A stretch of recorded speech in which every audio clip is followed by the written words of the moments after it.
Lexusa LM mi je spisal oziroma kar zrisal moj ta mali sin, medtem ko sva se s tem avtomobilom vozila iz Ljubljane v Celje. Naj vam pokažem njegovo risarsko delovno okolje, njegov atelje. No, sedel je na tem udobnem fotelu, potegnil si je ven to letalsko mizico in na tem mestu je on med vožnjo risal. Pa naj vam pokažem, kaj je dejansko narisal. No, to so te naslovni za roke, na tem mestu je narisal ta telefon, s katerim upravljamo marsikatero funkcijo v tem avtomobilu. Narisal je seveda tudi televizor, ki se spusti tukaj dol iz stropa. Na tem mestu recimo je poudaril, da ima ta avtomobil tudi iztegnen del za noge. Ampak tisto, kar je pa najbolj sedlo mi v oko na tem njegovem prospektu, na tej brošuri, je to, da je me slišal, ko sem med vožnjo komentiral, da je Lexus LM pravzaprav predstavnik Lexusovih gospodarskih vozil. No, vzemimo si čas, pa poglejmo, zakaj je LM pravzaprav vozilo za podjetja.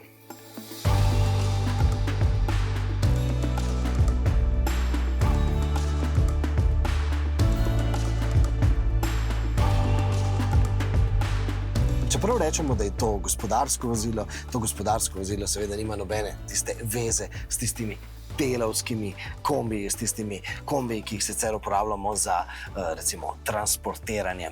Pravzaprav tukaj notri sploh ne dobiš tega nekakšnega občutka, da bi bil to predelan kombi, se pravi samo izpeljanka nekega tovornega vozila.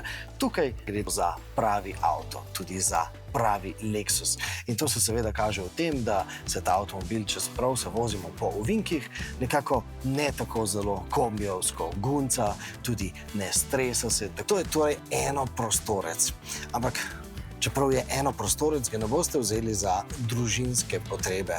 Če drugega ne, verjetno otroci na teh sedežih bi slej ko prej kakšno stvar tudi polomili. Ta avtomobil zagotovo ni child-proof, se pravi odporen na otroke.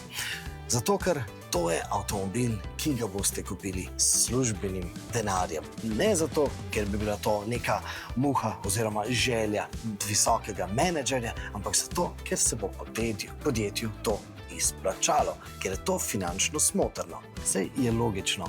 Če ima podjetje zaposlenega, katerega delovna ura stane 200 evrov in več, njegovih 15 minut stane kar 50 evrov in več, potem takem bo to podjetje zelo skrbno ravnalo, da bo te njegove dragocene minute porabilo kar se da smotrno. Zato takšno podjetje ne bo svojega zaposlenega obremenjevalo s tem, da bo sam avtomobil vozil ali pa da bo šel avtomobil dejansko parkirati v garažno hišo, ker seveda to njegovo opravilo, parkiranje, ne bo drago samo zaradi stroška parkirnine. In ja, tudi v Sloveniji imamo takšna podjetja, pri katerem nakup takšnega luksuznega šoferskega avtomobila ni stvar statusa, ampak dejansko finančna smotrnost. Govorimo torej seveda o visokih, tistih najvišjih menedžerjih, pa seveda govorimo tudi o politikih in pa seveda največ takšnih šoferskih avtomobilov pa najdemo pri odvetniških pisarnah. In ker so te menedžerske oziroma odvetniške minute tako zelo dragocene, je zelo pomembno, da ima ta avtomobil tukaj zadaj letalsko mizico, na katere položi svoj prenosni računalnik in potem na tem zadnjem delu, kar med vožnjo opravlja svoje delo. Seveda, na tem mestu lahko povem, da bi si želel, da bi ta površina te mizice bila nedrseča ali pa da bi tukaj nam ponudili kakšno spono, da bi lahko prenosni računalnik kar pripeli na to mizico. Zelo koristno pa je, da lahko ta zaslon zrcalimo kar direktno na velik zaslon. Na ta način seveda lahko izkoristimo, da lahko tukaj med vožnjo celo opravimo kakšen sestanek, recimo odvetnik med vožnjo skupaj pogleda dokazno gradivo na tem zaslonu svojo stranko. Še bolj koristno bi bilo, če bi pa ta avtomobil tukaj imel tudi posebej ločene kamere, morda tukaj kakšne posebne usmerjene mikrofone, da bi lahko med vožnjo tukaj opravil tudi kak sestanek na daljavo. Ampak seveda ta trg teh poslovnih šoferskih limuzin ali pa kombijev je po svetu zelo dobro razvit. Seveda se to da tudi ekstra dobiti. Hey Lexus, open or shades?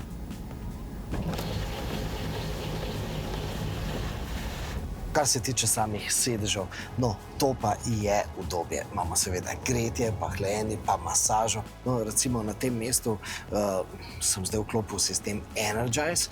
No, ta sistem mi dejansko hkrati masira, hkrati mi pa tudi ogreva, se pravi, mi ustvarja kar en tak občutek te masaže s tistimi vročimi kamni. Lahko si recimo vključim tudi program Focus, tukaj nekako poskrbi, da imam tukaj dovolj svežega zraku.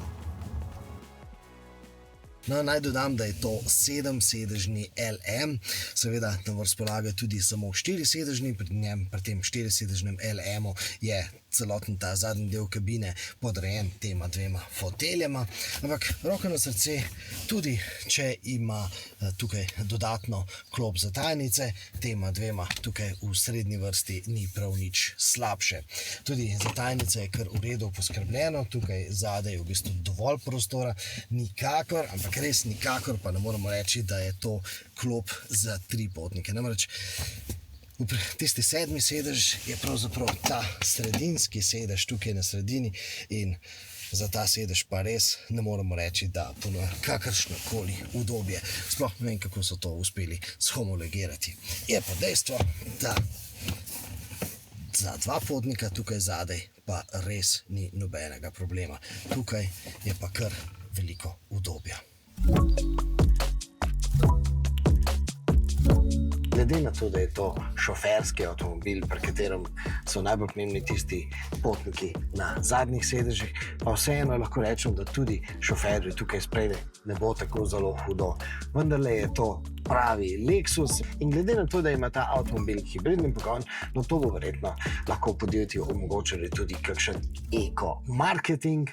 Hkrati pa, glede na to, da je to samopolnilni hibrid, pa seveda pomeni, da bo ta avtomobil zelo koristen, zato ker ne bo imel tistih zagad z električnim dosegom. Spravi, elektrika se v tem avtomobilu napolni kar sama, med vožnjo. Hkrati pa hibridni pogon omogoča, da je poraba goriva precej nizka. 6,5 litra na 100 km je nekako običajna poraba pri tem avtomobilu in seveda vsa podjetja, ki so imela do zdaj tiste luksuzne limuzine z bencinskimi in dizelskimi motorji, seveda vejo, da so tam ponavadi imele porabo 10 in več litrov na 100 km. Tukaj je ta poraba bistveno nižja. Moram pa priznati, da sem se med vožnjo s tem avtomobilom, da sem večkrat pomislil, kako lepo bi bilo, če bi ta avtomobil imel polno električni pogon.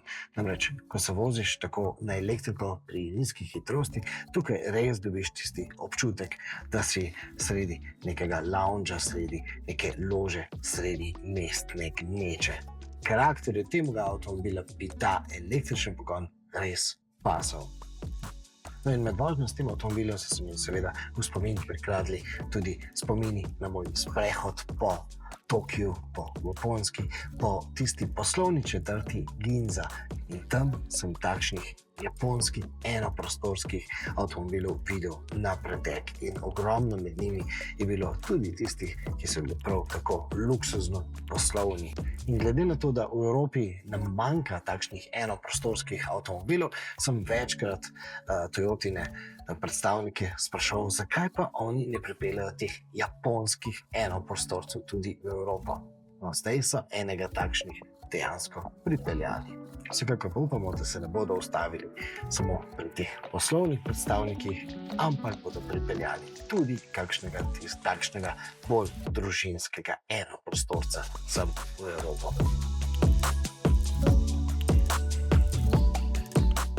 Za vaš naslednji klik pa seveda zdaj predlagam, da pogledamo malce bolj v Lexusovo prihodnost oziroma kar v Toyotino prihodnost in ta prihodnost pa bo tudi bolj električna.